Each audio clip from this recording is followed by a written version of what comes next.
여러분 반갑습니다. 말씀의 빛 성경 강의 시간입니다. 지난 주말에 참 국가적으로 큰 일이 있었습니다.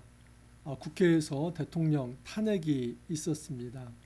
그래서 대통령 직무정지가 이제 이루어졌고 이제 헌법재판소에 탄핵안이 상정되어서 아마도 이제 빠른 시간 내에 헌법재판소에 어떤 판결이 있을 거라 생각합니다. 여러분, 이 모든 과정이 민주적 절차에 의해서 이루어졌습니다. 어떤 총칼과 피 흘림이 아니라 민주적 어떤 절차에 의해서 합법적으로 이루어지고 있고, 또 민주시민의 역량이 이번에 굉장히 많이 발휘되었습니다. 여의도 국회의사당 앞에서 200만 명이 모였지만 사건 사고 하나도 없었고, 또 그 이후에 집회가 지나간 자리가 너무나 깨끗하게 정리된 모습들을 보게 됩니다. 여러분, 이런 일이 없어야겠지만 참으로 의롭지 않은 상황에서 그것을 바로잡는 이 민주시민의 역량은 칭찬받아야 할 만한 일이라 그렇게 생각을 합니다. 이제 계속 기도했으면 좋겠습니다. 우리 하나님께서 이 땅에 정의를 강물같이 흐르게 해주시기를, 그리고 우리가 그 일에 있어서 용기 있게 나설 수 있기를 우리가 하나님 앞에 간구했으면 합니다. 이 땅이 하나님의 사랑과 정의가 가득 찬 사회, 생명이 존중받고 진정한 자유가 있으며 평화를 누리는 그런 사회가 될 수 있도록 함께 기도할 수 있기를 바랍니다. 여러분, 이제 연말에 마지막 한 권 남겨놓고 있습니다. 이번 주 목요일까지 말라기 성경을 이제 묵상할 예정입니다. 그리고 그 후에 금요일부터 시편이 또 연말까지 이어지지만 저는 올해 이제 성경 묵상 해설은 말라기까지 하고 잠시 쉬었다가 1월 달에 또 여러분 다시 찾아뵐 예정입니다. 목요일까지 끝까지 함께 할 수 있기를 바랍니다. 여러분이 말라기 성경이 저작된 연대를 좀 살펴보면 BC 430년입니다. 그러면 이 성경은 포로 후기 작품이라는 것을 알 수 있습니다. 여러분, 이 남유다 백성이 바벨론 포로가 언제 이루어집니까? BC 586년이죠. 그래서 여러분, BC 586년에 이 바벨론 포로가 이루어졌기 때문에 430년이면 포로가 된 지 한 150년이 흐른 뒤다라고 볼 수 있습니다. BC 586년에 바벨론에 의해서 남유다가 완전히 망하고, 그리고 성전은 불타게 됩니다. 여러분, BC 539년에 이 페르시아라고 하는 나라가 나타나서 바벨론을 무너뜨립니다. 그리고 페르시아의 고레스 칙령을 내리죠. 여러분, 페르시아는 이 호혜 정책을 씁니다. 그래서 그들이 정복한 나라의 민족들이 각자 자기의 신을 섬길 수 있도록 그렇게 호혜 정책을 씁니다. 그래서 BC 586년에 사로잡혀 왔던 이 바벨론 포로민들이 BC 539년에 자기 고향으로 돌아갈 수 있게 됩니다. 자, 그때 돌아와서 성전을 건축을 주도했던 이 자들이 누구냐면 학개, 스가랴 이런 선지자들입니다. 그래서 학개서와 스가랴서는 이 성전 건축을 촉구하는 이 예언서다라고 볼 수 있습니다. 여러분, 이 성전 건축은 BC 535년에 시작을 해서 한 20년 동안 건축하지 못합니다. 왜냐하면 이 사마리아에 남아있던 도비아와 같은 그 일당이 성전 건축을 방해했기 때문입니다. 그래서 결국 이 성전이 다시 완공이 된 것은 BC 515년입니다. 그래서 BC 515년 성전이 건축된 이후로부터도 이 말라기 성경이 BC 430년에 지어졌기 때문에 약 85년간의 기간이 더 흘렀다라고 볼 수 있습니다. 그렇기 때문에 이 말라기 성경은 굉장히 이제 포로 후기의 중에서도 굉장히 끝에 있는 예언서다라고 볼 수 있고요. 이 말라기 선지서의 선지자와 같이 활동했던 이 선지자들, 또 이제 어떤 학사들이 바로 에스라, 느헤미야입니다. 에스라는 제사장이기도 하고 학사이죠.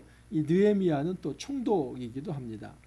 자, 그래서 여러분, 이 말라기서가 쓰여졌던 그 시대적 배경을 놓고 본다면 이미 성전은 건축되었습니다. 그런데 어떤 변화가 없냐면 이때 이 이스라엘 백성은 성전이 건축이 되면 곧바로 하나님의 임재 속에서 나라는 부강해지고 또 경제적으로 이제 번영을 누릴 수 있을 거라.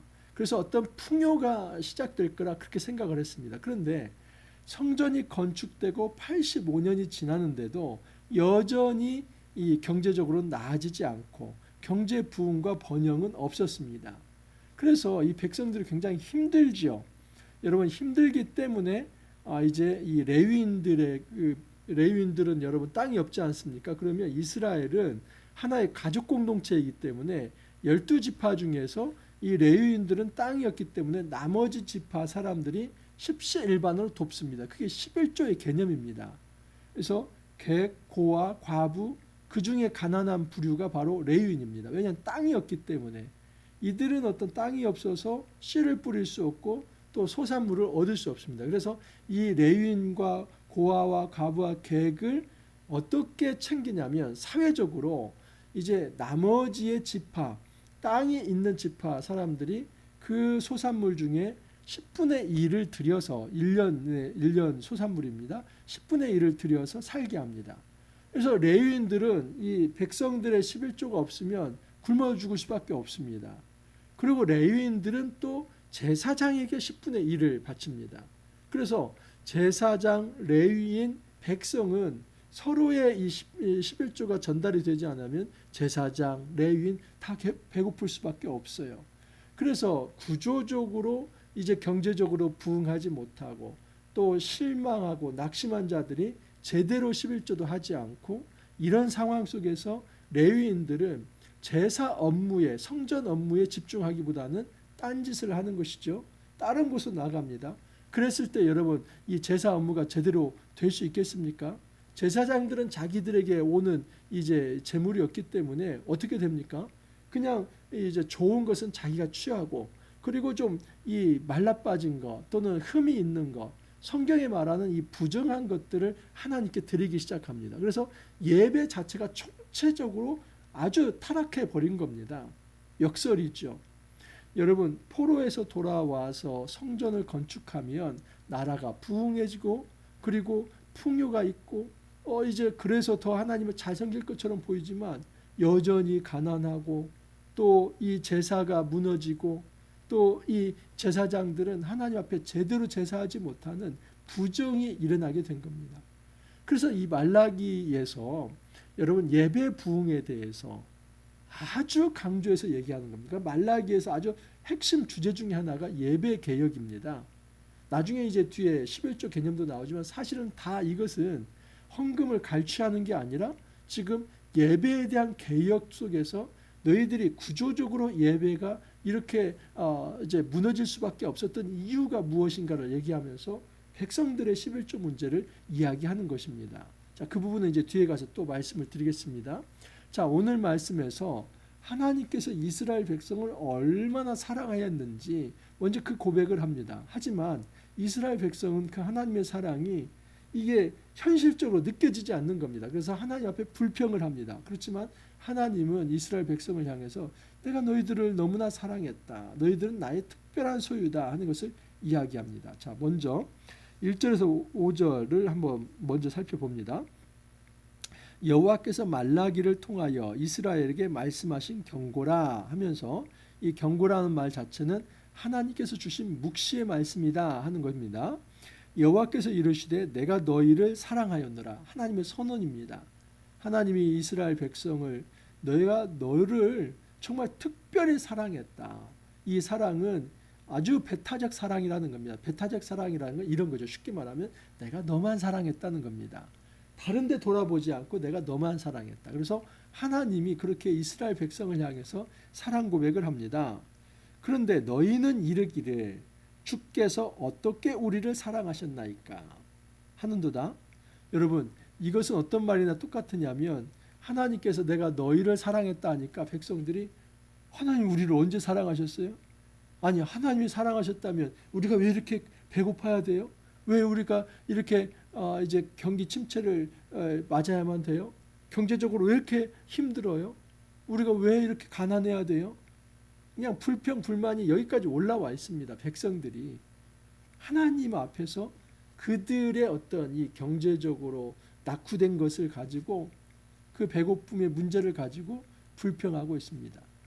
하나님은 분명히 내가 너희를 사랑하고 있다, 사랑했다 그렇게 말씀하시는데 언제요? 그 하나님의 사랑이 느껴지지 않습니다. 그렇게 반문합니다. 그래서 하나님께서 다시 말씀하시죠. 나 여호와가 말하노라 에서는 야곱의 형이 아니냐 그러나 내가 야곱을 사랑하였고 에서는 미워하였으며. 여러분 이 아브라함에게 이제 이삭이죠. 이삭에게 두 아들이 있지 않습니까? 에서와 야곱입니다. 그런데 에서가 형이고 야곱은 여러분 동생이지 않습니까? 그래서 장자권이 원래는 이 이삭이 누구에게 넘겨주려고 했습니까? 에서에게 넘겨주려고 했죠. 그런데 이 야곱은 이 형을 속입니다. 속여서 그 장자권을 사실은 탈취를 해요. 그러나 여러분 이것이 비록 잘못되었지만 하나님은 복중에서부터 태중에서부터 누구를 선택했냐면 야곱을 선택합니다. 야곱이 이렇게 사기치는 자였고 잘못을 했고 자기 힘으로 장자권을 탈취하려고 했지만 야곱에 대해서 그것에 대한 대가는 치르게 하되 역시나 하나님은 그럼에도 불구하고 야곱을 사랑했다고 합니다. 그냥 어떤 태어난 순서대로 해가지고 내가 에서를 사랑했다 그렇게 이야기하지 않고 하나님은 하나님의 언약에 따라서 야곱을 사랑했다라고 이야기를 합니다. 이것은 하나님의 익스클루시브한 이 사랑, 굉장히 이 어떤 배타적 사랑을 이야기합니다. 이 배타적 사랑은 하나님의 주권적 사랑이죠. 그래서 이스라엘 백성을 하나님께서 얼마나 사랑하셨는가 하는 것을 내가 너만 사랑하였다. 너희는 사랑이 안 느껴진다고 하지만 나는 지금도 너만을 사랑하고 있다. 그 사랑 고백을 하고 있는 것입니다. 에돔은 말하기를 우리가 무너뜨림을 당하였으나 황폐된 곳을 다시 쌓으리라 하거니와. 이 에돔은 지금 하나님이 사랑하지 않은 에서의 후예를 에돔이라고 합니다. 근데 그 에돔이 우리가 무너져서 다시 쌓으려고 한다. 근데 하나님께서는 아니 너희들 무너질 거야 하는 것입니다. 사람들이 그들을 일컬어 악한 지역이라 할 것이요 여호와의 영원한 진노를 받은 백성이라 할 것이며. 그래서 하나님은 에돔은 내가 사랑하지 않았지만 이스라엘 백성 너희들은 특별히 사랑했다 그 말씀을 하는 겁니다. 그렇기 때문에 너희는 눈으로 보고 이르기를 여호와께서는 이스라엘 지역 밖에서도 크시다 하리라. 이스라엘 백성은 마땅히 어떤 책임이 있냐면 이런 하나님을 찬양해야 할 책임이 있습니다. 우리 하나님은 이스라엘 안에서만이 아니라 이스라엘 밖에서도 크신 분입니다. 왜요? 모든 열방 중에서 이스라엘을 특별히 선택해서 사랑했기 때문입니다. 여러분 이처럼 하나님께서 이스라엘 백성을 향해 사랑 고백을 합니다. 근데 돌아오는 것은 무엇이냐면 여러분 배역이고 패역이고 그리고 하나님을 향한 무시이며 특별히 예배에 있어서 망가짐입니다. 특별히 여러분 이제 1장 6절부터 2장 9절까지 내일 말씀 2장 9절까지가 어떤 말씀이냐면 그의 제사장들이 무너진 것입니다. 한편으로는 이해도 됩니다. 왜냐하면 아까도 말씀을 드렸처럼 이 백성들이 땅이 없는 레위인에게 이제 11조를 해야 했고 또 이 레위인들은 그것을 받아서 또 그 중에 11조를 제사장에게 해야만 제사장도 이제 어떤 생활을 유지하면서 이 예배에 집중할 수 있는데 11조 자체가 안 되니까 지금 레위인도 성전 봉사 업무하는 게 아니라 다른 데 가버리고 제사장도 자기 생계 때문에 이 거룩한 예물을 드려야 할 곳에 오히려 하나님께 드리는 것은 흠이 많은 것을 드리고 자기가 좋은 것을 취하는 이런 어떤 신성 모독적인 그 어떤 제사가 완전히 망가진 이 시스템 속에서 제사가 완전히 망가진 것이죠. 하지만 여러분 아무리 이렇게 형편이 이렇다 할지라도 하나님은 이 제사장의 이 어떤 잘못된 행위에 대해서 그래 내가 이해할 만하다 그렇게 말하지 않습니다. 너희 제사장들이 지금 잘못하고 있다. 너희 제사장들이 지금 먼저는 그 윗물이 맑아야 하는데 너희들이 먼저 성전의 제물을 도둑질하며 그리고 하나님 앞에는 그 흠이 많은 것을 드림으로써 이 제사 자체가 무용지물이고 완전히 망가졌다라고 이야기를 하시는 겁니다. 보십시오. 내 이름을 멸시하는 제사장들아, 나 만군의 여호와가 너희에게 이르기를 아들은 그 아버지를, 종은 그 주인을 공경하나니 내가 아버지일진데 나를 공경함이 어디 있느냐? 내가 주인일진데 나를 두려워함이 어디 있느냐? 여러분, 이 아들은 누구를 공경합니까? 아들은 아버지를 공경하죠. 인간도 이처럼 부자관계 속에서 자녀가 부모를 공경하는데, 너희들은 지금 하나님 아버지, 내가 지금 너희들의 진정한 창조자이고 아버지인데 왜 나를 이렇게 무시하고 공경하지 않느냐, 그 예를 드는 겁니다. 그런데 그때에 이 제사장들은 이런 말을 합니다. 우리가 어떻게 주의 이름을 멸시하였나이까. 이 뻔뻔한 태도는 백성들의 태도나 마찬가지이죠. 2절에 그러지 않았습니까? 주께서 어떻게 우리를 사랑하셨나이까. 주님이 언제 우리를 사랑하셨나이까. 백성들이 이렇게 얘기했는데 제사장들 역시도 우리가 어떻게 주의 이름을 멸시하였나이까. 우리 주의 이름을 멸시한 적이 없는데요. 하나님께서는 너희들이 지금 나의 이름을 멸시했다 말씀하시는데 언제요? 이렇게 이야기하는 겁니다. 뻔뻔합니다. 왜냐하면 주의 이름을 멸시했습니다. 어떻게요? 제사를 더럽힘으로써. 너희가 더러운 떡을 나의 제단에 드리고 또 말하기를 우리가 어떻게 주를 더럽게 하였나이까. 그러니까 뻔뻔한 거죠. 이 더러운 떡, 여러분 제단에 드려져야 할 진정한 진설병은 가장 성결해야만 합니다. 흠이 없어야만 합니다. 그 12 떡덩이는 이스라엘 12지파를 상징하는 건데 하나님 앞에 드려지는 이 떡이 더러운 떡, 부정한 떡이 된 겁니다. 그러면 그 제사가 여러분 온전한 제사라고 볼 수 있습니까? 없지요. 그러면서도 우리가 언제 하나님을 이름을 멸시했습니까? 너무나 뻔뻔한 태도이죠. 너희가 여호와의 식탁은 경멸히 여길 것이라 말하기 때문이라. 그러면서 여호와의 식탁, 이 원래 진설병 놓는 12 떡덩이 놓는 것을 여호와의 식탁으로 봅니다. 우리 하나님께서 이제 그것을 취한다라고 생각을 하기 때문이다. 그런데 그것을 더럽히는 것에 대해서 양심의 가책이 없습니다. 만군의 여호와가 이르노라 너희가 눈먼 희생 제물을 바치는 것이 어찌 악하지 아니하며. 여러분 레위기서에 이제 21장 22장에 나타나는데 여기에 여러분 어떤 것이 정한 제물인지 어떤 것이 부정한 희생 제물인지 그게 다 나와 있습니다. 근데 거기에 이제 장애가 있는 희생 제물은 다 부정합니다. 눈이 멀었다든지 또는 이제 어떤 상처가 있다든지 또는 이제 어떤 뼈가 굽었다든지 그런 모든 것들, 그러니까 이 어떤 정상 범주에서 벗어난 장애가 있는 희생 제물은 다 부정한 것으로 봅니다. 그 부정한 것으로 제사 드리는 하나님은 역겨워하십니다. 하나님이 그 어떤 제물을 직접 이렇게 받아 드시는 그게 아니죠. 그게 아니라 그 부정한 것을 의식딱딱하게 드리는 그 마음은 하나님을 무시하는 겁니다.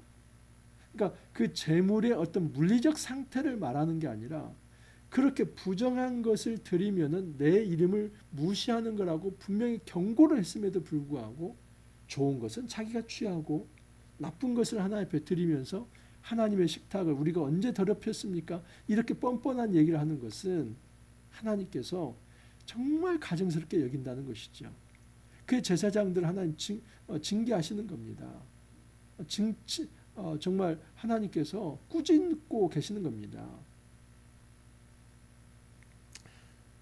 만군의 여호와가 이르노라 너희가 눈먼 희생 제물을 바치는 것이 어찌 악하지 아니하며 저는 것 병든 것을 드리는 것이 어찌 악하지 아니하느냐. 이제 그것을 너희 총독에게 드려보라. 그가 너희를 기뻐하겠으며 너를 받아주겠느냐.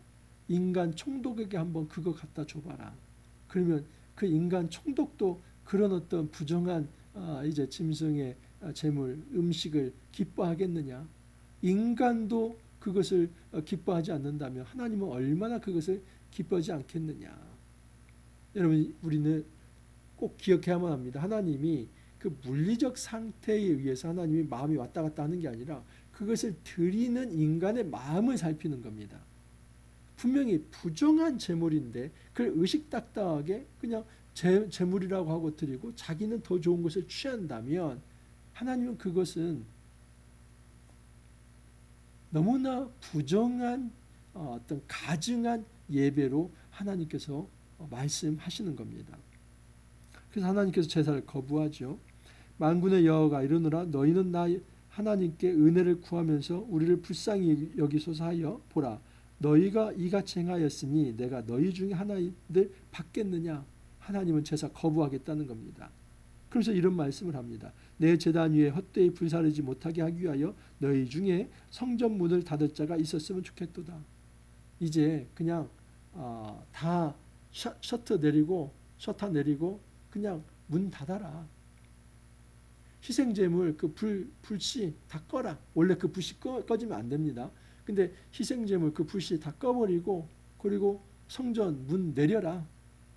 그냥 성전 문 내려버리고 제사하지 마라. 차라리 그게 낫다. 하나님께서 얼마나 화가 났으면 이런 말씀하시겠습니까?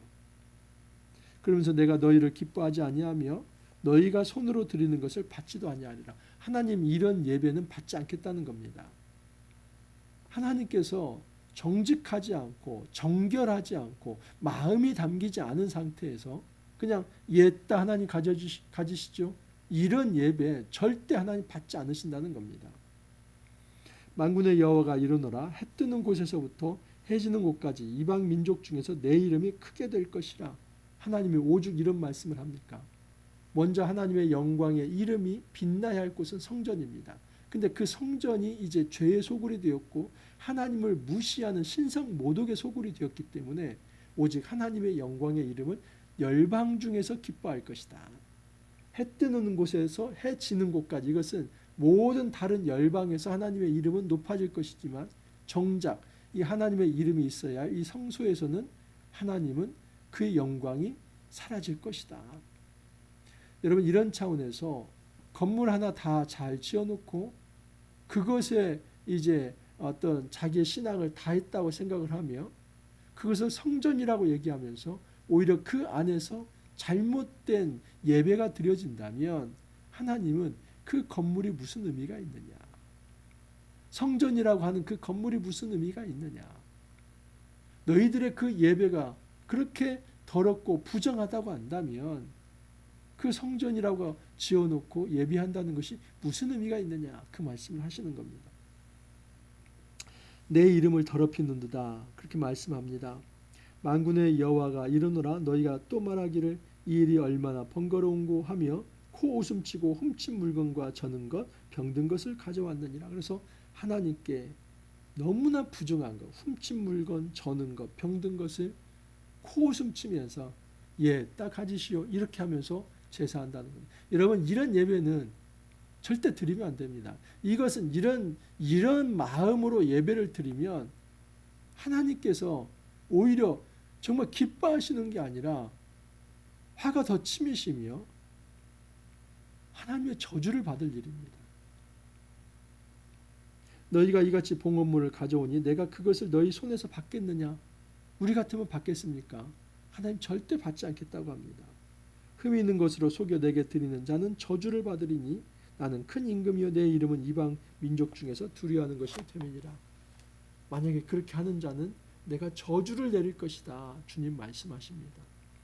여러분 말라기 말씀을 묵상하면서 가장 먼저 적용해야 할 것은 이 건물 하나 잘 지어놨다고 해서 우리의 신앙의 어떤 소임이 다 끝난 것이 아니라 예배가 살아있느냐 따져봐야만 합니다. 그 예배는 여러분 어떤 형식이 잘 갖춰졌느냐. 여러분 제물을 드리는 형식은 있습니다. 그런데 그 내용에 있어서 하나님의 이름을 무시한다면 그 예물은 하나님의 마음을 더 힘들게 합니다. 하나님의 분노만 살 뿐입니다. 이런 예배는 차라리 드리지 않는 게 좋습니다. 우리가 하나님 앞에 예배한다면 그 형식과 함께 내용이 거룩하고 정결해야만 합니다. 하나님께서 우리의 마음이 담기지 않은 예배를 받지 않습니다. 우리가 기억해야 할 것은 하나님은 중심을 보십니다. 불꽃 같은 눈으로 우리의 내부를 훤히 들여다보고 계십니다. 네가 어떤 마음으로 예배당에 와 앉아 있는지를 나는 알고 있다. 근데 마음에 부정함이 가득한 채 예배의 형식만을 갖춘다면 하나님은 그것을 가증스럽게 여기시며 나는 그 예배를 받지 않겠다 말씀하시는 것입니다. 여러분 이제 오늘 이제 포함해서 4일 정도 말라기 말씀 묵상하는데 정말 이 말라기는 가장 어떻게 보면 암흑기의 직전에 쓰여졌다고 보면 됩니다. 왜냐하면 예수님 오시기 전까지 약 400년간 이제 말씀이 없습니다. 그렇다고 한다면 여러분 정말 왜 그렇게 이 400년의 앞으로 예수님 오시기 전까지 암흑기가 생겨날까? 그것은 하나님 앞에서 제대로 된 예배가 사라졌기 때문입니다. 오늘날 우리가 가장 회복해야 할 가장 중요한 종교개혁의 첫 번째 1순위는 예배개혁입니다. 다른 거 없습니다. 우리가 예배자로 바로 서지 못했는데 하나님의 백성으로 잘 살아간다? 다 거짓말입니다. 거짓말입니다. 그 거짓말입니다. 그렇게 해서는 안 됩니다. 예배에 진실하지 않으면서 내가 신앙인이다, 크리스천이다, 거짓말입니다. 우리가 우리 자신을 속여서도 안 되고 하나님을 속여서도 안 됩니다. 우리는 예배를 회복해야만 합니다. 우선은 우리 골방에서 드려지는 이 경건의 시간 예배입니다. 그리고 공동체와 함께 드리는 이 공동체 예배, 진정한 예배입니다. 그리고 우리의 삶의 예배도 있습니다. 그 모든 예배가 살아나야만 합니다. 그래야만 하나님께서 기뻐하시고 우리를 받아주시겠다 말씀을 하십니다. 여러분 우리가 이 종말의 시대에 하나님 앞에 경건하게 예배하는 그런 예배자로 거듭나고 세워질 수 있기를 바랍니다. 정말 이 한 해를 마감하면서 우리 예배를 성찰하고 하나님이 기뻐하시는 거룩한 예배자로 우리가 설 수 있기를 간절히 소망합니다. 함께 기도합니다. 주님 감사합니다. 저희들을 예배자로 불러주심에 감사를 드립니다. 때로는 우리가 공동체로 함께 모여 예배할 때 딴 생각을 합니다. 우리 마음은 세상의 한가운데 있고 걱정과 근심과 또 쾌락을 사랑하는 마음이 가득하면서 정말 몸만 주 앞에 나와 있을 때가 많이 있었습니다.